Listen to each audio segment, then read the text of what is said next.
අපි මේ කිරිවෙහෙර මාධ්‍යයකක මගින් ඉදිරිපත් කරනු ලබන්නේ හැබැස්ස වෙල්ලා ඉඳගෙන හැබැස්ස රාංගමහා විහාරයයි සෙල්ලිපියයි ගැන විස්තර අපි කලින් ඉදිරිපත් කරා. මෙහිදී අපි විශේෂයෙන් බලාපොරොත්තු වෙන්නේ හැබැස්ස දාගම බුද්ධ ප්‍රතිමාව සෙල්ලිපිය ගැන කරුණු ඉදිරිපත් කරලා තිනවා. අපට වටපිටාව ගැන ඉදිරිපත් කරලා තිනවා. දැන් අපි හැබැස්ස ග්‍රන්ථයක් වශයෙන් ඉදිරිපත් කිරීමට කටයුතු යොදාන යනවා.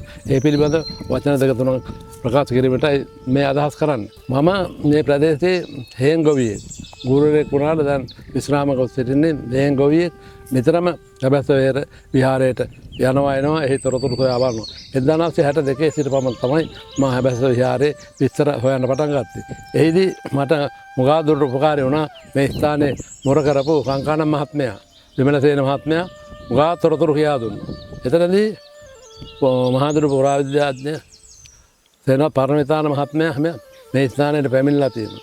ලේදුරුගල හැබැස්ස විහාර පිළිබඳ මුලින්ම එතුමන්ලා ගවේෂණය කරලා තොරතුරු ඉදිරිපත් කරලා මේ සෙල්ලිපි කියවලා තියෙනවා. ඊට පසුව අපි ත්වරින්ම අර මේ ස්ථානයට ඇවිල්ලා මහා කැලේ අලි කැලෑවේ ඇවිදලා හිටන් තොරතුරු ටික ටික අහල පහල හේන් කරන ජනතාවගෙන් හැම විස්තර ගත්තා. ඒ වගේම අපිත් ඇවිද්දා. හුඟා කමාරුවෙන් ඇවිද්දේ අලින්ගෙන් බේරෙන්න හුඟා කමාරුයි. ඒ වගේම මේ හැබැස්ස භූමියේ කොටියෙක් ඉන්නවා. උගෙන් බේරෙන්න හුඟා කමාරුයි. ආවත දිග්ගොඩ කන්දේ වලස්සු කෑ ගහනවත් අපිට මේ ස්ථානයටත් ඇහෙනවා. ඕන්නේ බේරලා තමයි මේ තොරතුරු ගත්තේ.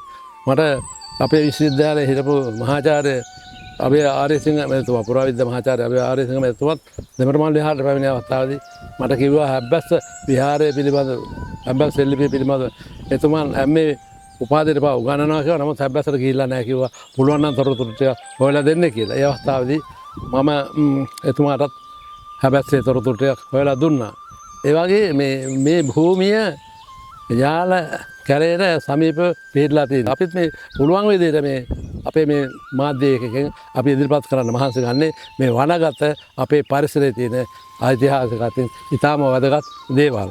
ඒ නිසා හැබැස්ස පිළිබඳව අපි අධ්‍යයනය කරන ඉගෙන ගන්න විශ්වවිද්‍යාල දරුවන්ට, පාසල් ශිෂ්‍ය ශිෂ්‍යාවන්ට, ඒ වගේම රටේ මහ ජනතාවට අවබෝධයක් ලබා ගැනීම සඳහා පොතක් අපි ඉදිරිපත් කිරීමට මහන්සි ගන්නවා. ඒ පිළිබඳව තමයි මේ සුළු සටහනක් තමන්න යන්නේ. හැබැස්ස හැදුනේ කොහොමද? මෙතන හැබැස්ස කියන්නේ අභ්‍යාස, යුද අභ්‍යාස මධ්‍යස්ථානයක් තිබුණ තැනක්.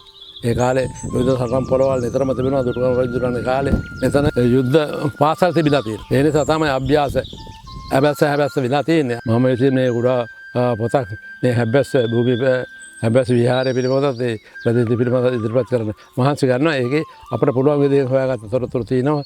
හැබැස්ස දාගම බුද්ධ ප්‍රතිමාව, ශිලා ස්තම්භ, ගිරි ගුහා, හැබැස්ස චිත්‍ර ආදී සියලු දේ මේකට අපි අඩංගු කරනවා. ඊළඟට පුරාවිද්‍යා කැණීම් වලින් පාලිත මහත්තයාම පහුගිය කාලේ පුරාවිද්‍යා කැණීම් කළා. ඒ කැණීම් වලදී මතු කරගත්ත දේවල් හැබැස්ස යූපගල චත්‍රයේ ඒ වගේ කොටස් පවා තියෙනවා.